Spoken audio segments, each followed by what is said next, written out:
ఈరోజు ప్రభుత్వం పరిపాలన అనేది కంప్లీట్గా అభివృద్ధి బాటలో వెళ్ళాలి, ఒక పాజిటివిటీ క్రియేట్ చేయాలి, ఒక పాజిటివ్ ఎనర్జీ క్రియేట్ చేయాలని గౌరవ ముఖ్యమంత్రి వాళ్ళు పిలుపునిచ్చి ప్రతి విషయంలో కూడా చాలా ఆలోచన చేస్తూ పనిచేస్తూ ఉంటే ఈరోజు చాలా తేలిగ్గా ఎక్కడో ఉన్న టైమ్స్ ఆఫ్ ఇండియాలో ఉన్న ఆర్టికల్ని వాళ్ళు బేస్ చేసుకొని అది ఒక సర్వే డీటెయిల్స్, అది కూడా ఒక ప్రాంతానికి చెందింది కాదు, ఒక ప్రదేశానికి చెందింది కాదు, కేవలం ఒక రాష్ట్రంలో ఓవరాల్ రివ్యూని వాళ్ళు దాన్ని మిస్కమ్యూనికేట్ చేస్తూ ఒక ప్రాంతానికి మాట్లాడి తప్పుడు మాటలు అన్నారంటే చాలా బాధాకరం చెప్పుకోవాలి. అది కూడా అథెంటిసిటీ లేని ఇన్ఫర్మేషన్ కూడా వాళ్ళు దాన్ని సమర్థిస్తూ మాట్లాడడం అంటే అసలు ఎంత దయనీయ స్థితిలో ఈరోజు జర్నలిస్టం వెళ్ళిందని కూడా మనం ఆలోచించాలి.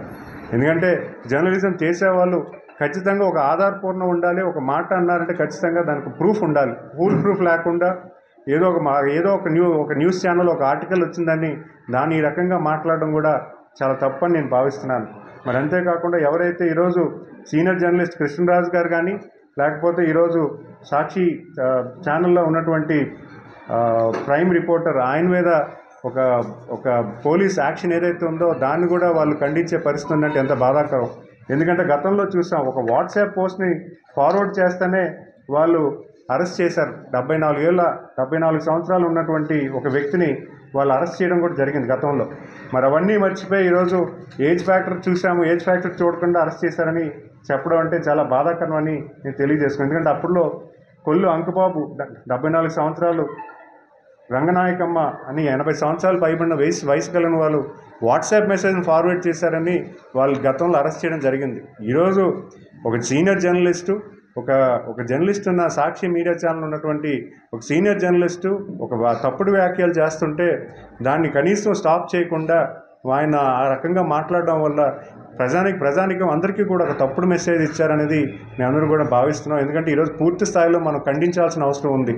మరి ఈరోజు ప్రతిపక్ష ఎవరైతే నాయకులు ఉన్నారో వాళ్ళు కూడా మనం ఖండించాలి. ఎందుకంటే ఈరోజు ఒక మీడియా ఛానల్ని లీడ్ చేస్తున్నట్టు వ్యక్తులు ఈరోజు దాన్ని ఇన్ని రోజులైనా దాన్ని ఖండించడానికి కనీసం పబ్లిక్లో రాకుండా వాళ్ళు ఇంకా ఉన్నారంటే, దాన్ని సమర్థిస్తున్నారంటే చాలా బాధాకరం అని కూడా తెలియజేయాలి. అంతేకాకుండా ప్రజానికం అందరూ కూడా దీన్ని గమనించాలి. ఎందుకంటే ఈరోజు మహిళల్ని మన సంస్కృతిలో మహిళల్ని ఎంతో గౌరవిస్తాం. మహిళల్ని ప్రతి ఒక్కరిని కూడా మనం గౌరవించి మన తెలుగు తల్లిలాగా మనం అందరూ కూడా భావించి ఈరోజు మనం అందరూ భావితరాలకి ఒక మంచి ఆదర్శంగా ఉన్న సందర్భంలో ఈరోజు ఇటువంటి వ్యాఖ్యలు చేయడం, ఇటువంటి వ్యాఖ్యల్ని సమర్థించడం కూడా చాలా బాధాకరం అని మీ ద్వారా తెలియజేసుకుంటున్నాను. ఖచ్చితంగా దీనికి సమాధానం అయితే మాజీ ముఖ్యమంత్రి వారు సమాధానం చెప్పాల్సిన అవసరం ఉందని మీ అందరికీ కూడా తెలియజేసుకుంటున్నాను. ఎందుకంటే ఒక మీడియా ఛానల్ కూడా ఉన్నటువంటి ఓనర్షిప్ వాళ్ళు కూడా ఈరోజు దాన్ని ఖండించట్లేదంటే ఈ రాష్ట్ర ప్రభుత్వం అందరూ కూడా, రాష్ట్ర ప్రజానికం అందరూ కూడా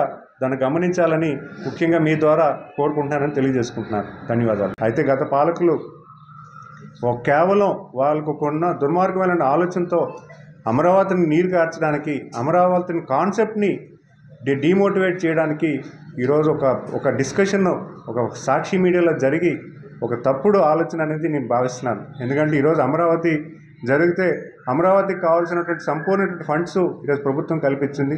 అమరావతి డెవలప్మెంట్ కూడా ఈరోజు కన్స్ట్రక్షన్ యాక్టివిటీ అవ్వచ్చు, దానికి కావాల్సినటువంటి ఫ్యూచర్ ప్లాన్ అవ్వచ్చు, అన్నీ కూడా ఈరోజు మళ్ళీ పునఃప్రారంభమై మోడీ గారితో పునఃప్రారంభించి అవన్నీ కూడా సకాలంలో చాలా స్పీడ్గా అవుతూ ఉంటే దాన్ని డిమోటివేట్ చేయడానికి, దానికి కావాల్సినటువంటి మోరల్ ఏదైందో దాన్ని దెబ్బతీయడానికి ఈరోజు ఒక తప్పుడు ప్రచారం చేసి ఒక రాంగ్ మెసేజ్ పబ్లిక్ ఇవ్వడం అంటే చాలా దురదృష్టకరం. ఈరోజు ప్రభుత్వం ఏదైనా సరే ఈరోజు ఈ రాష్ట్ర ప్రజల అభివృద్ధి కోసం కానీ రాష్ట్ర అభివృద్ధి కోసం ప్రతి ఒక్కరు కూడా ఆలోచించాలి. వాళ్ళ తప్పుడు మెసేజ్లు ఇచ్చి ఒక మనిషిని కానీ ఒక ప్రాంతంలో ఉన్నటువంటి ప్రజానికానికి కానీ ఇలా కించపరచడం అంటే ఖచ్చితంగా చాలా బాధాకరమైన విషయం అనేది మీ అందరికీ కూడా తెలియజేస్తున్నాను. ఇప్పటికీ 3 రోజులైనా కూడా జరిగిన సంఘటన గురించి కానీ జరిగిన విషయం గురించి కానీ ఆ మీడియా తాలూకా ఓనర్స్ ఎవరైతే ఉన్నారో, ఒక తెలుగుదేశం మీడియా ఛానల్ ఎవరైతే సోషల్ మీడియాలో పోస్ట్ పెడితే గౌరవ ముఖ్యమంత్రి వాళ్ళు వెంటనే అరెస్ట్ చేయమని చెప్పారు. అది కూడా మనం గమనించాలి. ఇండియా పాకిస్తాన్ ఉద్రిక్తతలపై లేటెస్ట్ అప్డేట్స్ కోసం డౌన్లోడ్ చేసుకోండి RTV లైవ్ యాప్.